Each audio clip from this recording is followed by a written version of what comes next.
শুভ সকাল বন্ধুরা। এখন বাজে সকাল ৬টা আর আজকে এখন থেকেই আমি আমার ব্লগটা শুরু করছি, অবশ্যই তোমাদেরকে সাথে নিয়ে। আজ ঘুম থেকে উঠেই জানালা খুলেই দেখতে পেলাম বৃষ্টি হচ্ছে, কিন্তু খুবই ঝিরিঝিরি হালকা বৃষ্টি। এতে মাটি ভিজবে কিনা জানি না, শুধু এই যে চালের ওপরে প্লাস্টিকটা দেখা যাচ্ছে এটা খানিকটা ভিজেছে, কিন্তু গাছের পাতা, মাটি এগুলো মনে হয় অতটা ভেজেনি। এই বৃষ্টিটা একটু জোরে নামা দরকার ছিল, কারণ আমাদের বাড়ির সামনে যে রাস্তাটা সেটা কিন্তু এখনও ভেজেইনি। তার মানে কেমন বৃষ্টি হয়েছে তোমরা বুঝতেই পারছো।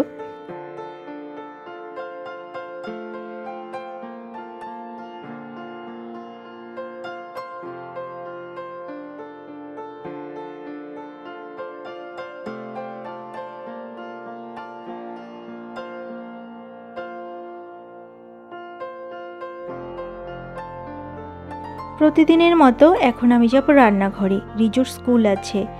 আর জানালা দরজা এখন আমি খুলিনি, সেগুলো খুলে দেব, তারপর রান্নাঘরে যাব। আমি কিন্তু আজকে জানালার ধারে খুব বেশি সময় দাঁড়াইনি, অল্প কিছুক্ষণ দাঁড়িয়েছিলাম। আর দেখো ৬টা ৫ বাজে, এখন দরজা এখনও খোলা হয়নি, ওই যে দেখো বন্ধ আছে।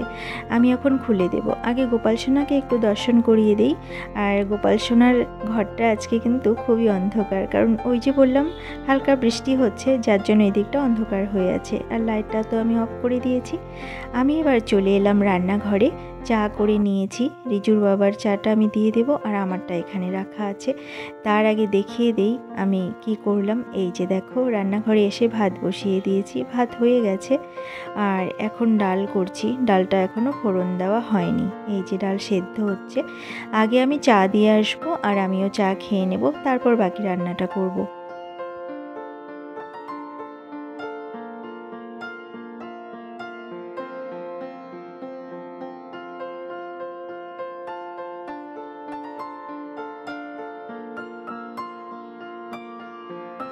রিজু ঘুম থেকে উঠে চলে গেছে স্নানে, আর আমি ডালটা ফোড়ন দিয়ে দিলাম। আর রিজু স্নান করে, ইউনিফর্ম পরে, গান করে, খেয়ে দিয়ে একদম রেডি, আর এখন স্কুলের উদ্দেশ্যে রওনা দিয়ে দিল। আমি প্রতিদিনের মতো এখানে দাঁড়িয়ে ওর সাথে কথা বললাম, ওকে বাই করলাম, আর এবার চলে এলাম বারান্দায়।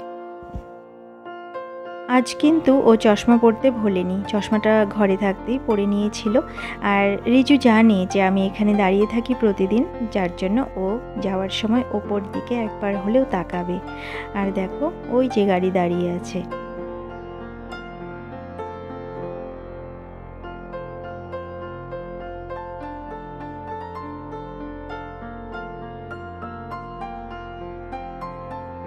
রিজু চলে গেল স্কুলে। আর তোমাদেরকে আরেকটা জিনিস দেখাই বন্ধুরা, দেখো কয়েকদিন আগে এই বেলি ফুলের গাছটা কিন্তু লাগানো হয়েছিল, তোমাদেরকে দেখিয়েছি আমি। রিজুর বাবাকে বলেছিলাম, সে লাগিয়ে দিয়েছে। আর দেখো আজ একটা ফুল ফুটেছে, আরও কুড়ি এসেছে, অনেক কুড়ি। ছাদের গাছগুলোতে তো ২-৩টে করে প্রতিদিনই ফুল ফোটে, কিন্তু এই গাছে এই ফুলটাই প্রথম ফুটলো। আর আমার না এটা ভেবে ভালো লাগছে যে প্রতিদিন সন্ধ্যের সময় এই বারান্দায় যখন আমরা বসি বা সকালে যখন আসি, এই ফুলের গন্ধটা যখন পাওয়া যাবে, বাতাসের সাথে ভেসে বেড়াবে, ভীষণ ভালো লাগবে। আর একটা ফুল ফুটেছে তো, যখন আরও ফুটবে তখন কিন্তু এর সুগন্ধটা বেশি পাওয়া যায়। সন্ধ্যাবেলায়, বিশেষ করে জ্যোৎস্না রাতে, যদি এই জুঁই ফুল বা বেলি ফুল বা শিউলি ফুল, এই ফুলগুলোর গন্ধ পাওয়া যায়, বাতাসের সাথে ভেসে আসে, কি ভালোই না লাগে বলো। সেই জন্যই আমি এই গাছটাকে বারান্দায় নিয়ে এসেছি, যাতে করে এর সুগন্ধ উপভোগ করতে পারি। এবার আমি যাচ্ছি পাখিগুলোকে খেতে দিতে। কাল কি হয়েছিল, পাখিগুলোকে আমি খেতে দিতেই ভুলে গেছি। মাঝে মাঝে এই ভুলটা করি, জানি ভীষণ অন্যায় কাজ এটা, কারণ ওরা তো আসে, ওরা অপেক্ষা করে খাবার খাওয়ার জন্য, কিন্তু আমি একেবারেই খেতে দিতে ভুলে গেছিলাম কাল। তাই আজ সকাল সকাল খাবারগুলো দিয়ে দিলাম। আর এই যে জলের বাটিটা দেখছো, সেটার ভেতরে না বিস্কুট পড়ে গেছিলো, তো জলটা খারাপ হয়ে গেছিলো, সেটা আমি ফেলে দিয়ে, জলগুলো ফেলে দিয়ে আবার নতুন জল দিয়ে দেব বাটিটা পরিষ্কার করে।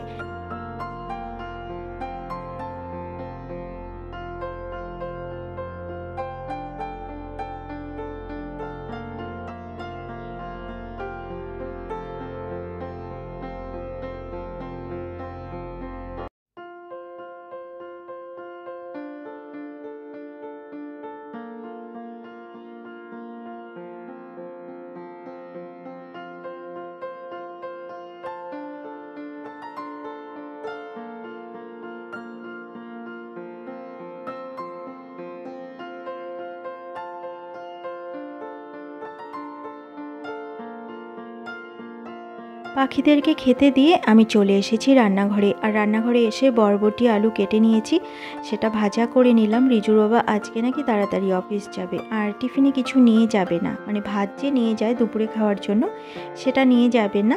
তো আমি বেশি কিছু রান্না করিনি, ডাল করেছি সকালে আর এখন এই ভাজাটা করে দিলাম। মাছের ঝোলটা যে দেখতে পাচ্ছ এটা কিন্তু আমি আজ করিনি, এটা কাল করেছিলাম। 2 টুকরো মাছ রয়ে গেছিলো, সেখান থেকে আমি রিজুর বাবাকে দিয়ে দিলাম। আর সকাল সকাল এত কিছু রান্না তো করা যায় না, আজকে যেহেতু একটু তাড়াতাড়ি যাবে বললো, এইটুকুই দিয়েছি। এই যে পুজো দিয়ে এসে খেতে বসেছে। এইদিকে আমি বসিয়ে দিয়েছি চচ্চড়ি। এই চচ্চড়িটা না আমি মেথি ফোড়ন দিয়ে আর রাঁধুনি বাটা দিয়ে করি, বেশ ভালোই লাগে খেতে, গন্ধটা কিন্তু অন্যরকম হয়। আর এটা হতে থাকুক ততক্ষণে আমি নিচে চলে গেছিলাম এই দুধের প্যাকেট আনার জন্য। রিজুর বাবা অফিস গেল, দরজাটাও বন্ধ করে দিয়ে আসলাম। আর এই দুধের প্যাকেট দিয়ে গেছিলো, সেটা নিচে ছিল, সেটা নিয়ে আসলাম। আর এইদিকে দেখো আম কেটে নিয়েছি আমের টক করার জন্য। এটা কিন্তু সেদ্ধ প্রায় হয়ে গেছে। এখন আমি এটাতে হলুদ গুঁড়ো দিয়ে দেব, আর দেব লঙ্কা বাটা, রাঁধুনি বাটা আর ধনে গুঁড়ো। এই দিয়ে নেড়ে চেড়ে আর একটু ভেজে নামিয়ে নেব।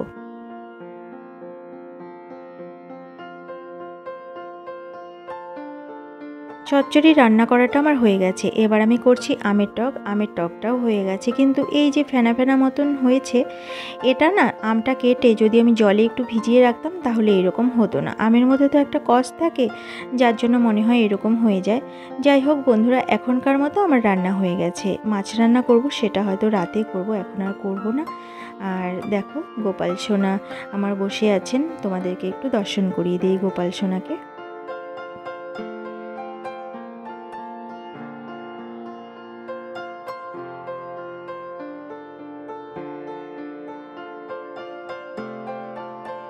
এইদিকে দেখো হাওয়ায় জানালার পাল্লাগুলো বন্ধ হয়ে গেছে, এগুলো আমি খুলে এটার মধ্যে যে হুক আছে সেটা লাগিয়ে দেব।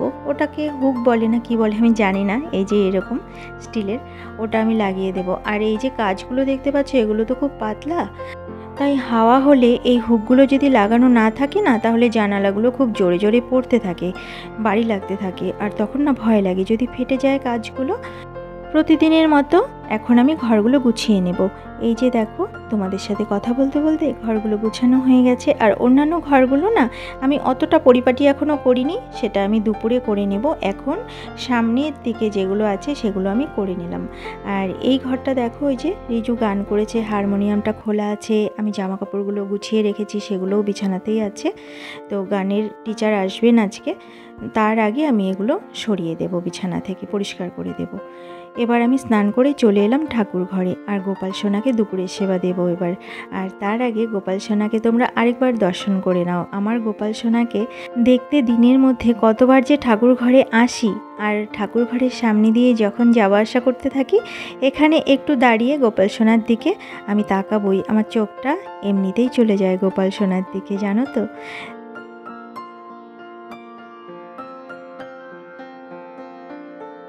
এবার আমি চলে এলাম বারান্দায়। বারান্দায় কাপড় মেলা আছে, এগুলো শুকিয়ে গেছে, তুলে নেব। আর আজকের যে ভেজা কাপড়গুলো আছে সেগুলো বারান্দায় মেলে দেব।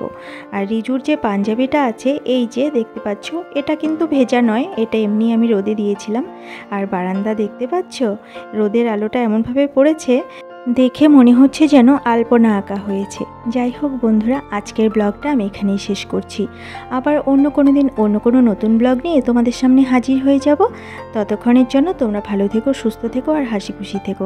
আমার এই ছোট্ট ব্লগটা যদি তোমাদের ভালো লেগে থাকে তাহলে একটা লাইক করে দিও।